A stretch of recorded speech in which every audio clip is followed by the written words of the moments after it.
Afalatsaka ny riha eo am-piandrasana, ny vary ho masaka.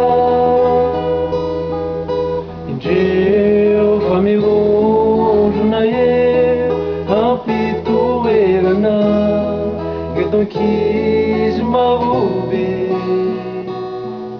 ka vory eo amorom-batana maka toerana ianao ny dadabe.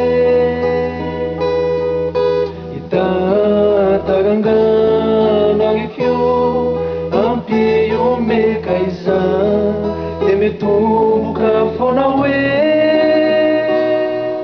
indray andro, indray andro, indray andro, indray andro solosolo natao tantara, mbola iray ity mozika fa mbola tsara sy mametrany hatrany, nefa tsy mena am'izany tantara izany.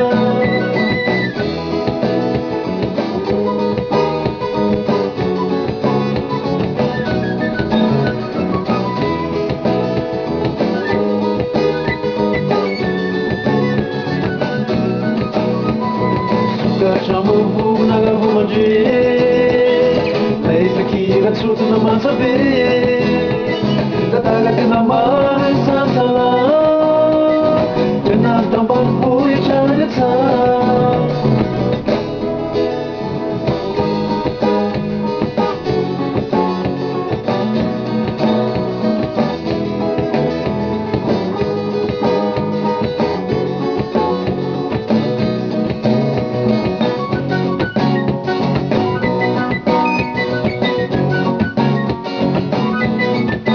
Yeah.